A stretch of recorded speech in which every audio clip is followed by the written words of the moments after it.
Hi everyone, how are you? Welcome to my YouTube channel. আমরা অনেকেই ইউটিউবে video upload করে টাকা ইনকাম করে থাকি। ইউটিউবে ভিডিও আপলোড করার বিভিন্ন ওয়ে আছে। সবথেকে ভালো এবং অথেন্টিক ওয়ে হলো উইন্ডোজ ব্রাউজারের মাধ্যমে ইউটিউবে ভিডিও আপলোড করা। এখন আমরা অনেকেই উইন্ডোজ ব্রাউজারে ভিডিও আপলোড করার সময় একটি সমস্যা ফেস হই। সেই সমস্যাটি আপনাদেরকে আগে দেখাই।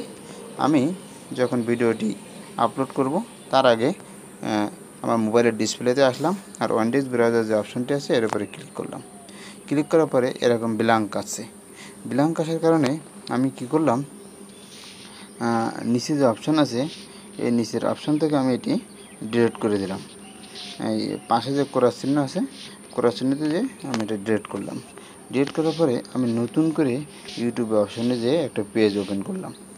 পেজ ওপেন করলেও দেখা যাচ্ছে সেম প্রবলেম। তাহলে আমি এটি ডেস্কটপ মোডে অন করলাম। ডেস্কটপ মোডের জন্য এই থ্রি ডট আইকনে ক্লিক করলাম। থ্রি ডট আইকনে ক্লিক করার পরে এখানে গো টু দ্য ডেস্কটপ ভার্সনে ক্লিক করলাম। তারপরেও কিন্তু সেম প্রবলেম। তার মানে ভিডিও আপলোড করা কোনোভাবেই যাচ্ছে না এরকম সমস্যা থাকার কারণে। তাহলে কীভাবে এই সমস্যা সলভ করা যায় আজকের ভিডিওতে সেটি আপনাদেরকে দেখিয়ে দেব।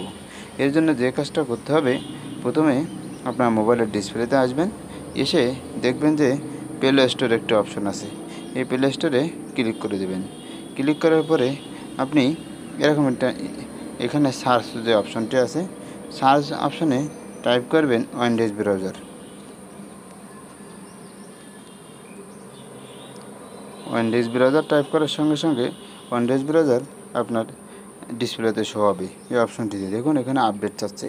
আপডেট না দেওয়ার কারণে এই সমস্যা হচ্ছে। আমি এটা আপডেট দিলাম। এখন এটি আপডেট হবে। আপডেট হওয়ার পরে ইনস্টলিং হবে। 22.80 MB আপডেট হবে। এই আপডেট নেওয়ার মূল কারণ হলো এই ব্রাউজারগুলো, তার মানে এই সফটওয়্যারগুলো যারা সফটওয়্যার তৈরি করেছে তারা কোনো একটি জায়গায় আপডেট করে থাকে। আপডেট করার কারণে এই আপডেট হয়। আর প্রত্যেকবার আপডেটের সঙ্গে সঙ্গে আপনার এই সফটওয়্যারের এমবি বেড়ে যায়। এবার যেমন 22.80 MB ইনক্রিজ হয়ে গেল। তার মানে আপনি যখন একটি অ্যাপস ইনস্টল করবেন 10 MB দিয়ে, যতবারই আপনি এটি আপডেট করবেন কোনো সফটওয়্যারের কারেকশনের জন্য আপনাকে আপডেট করতে হবে। হয় কারেকশন হতে পারে, না হলে কোনো একটি সেটিংস ইনক্রিজ হতে পারে। এই কারণে এটা আপডেট করতে হয়।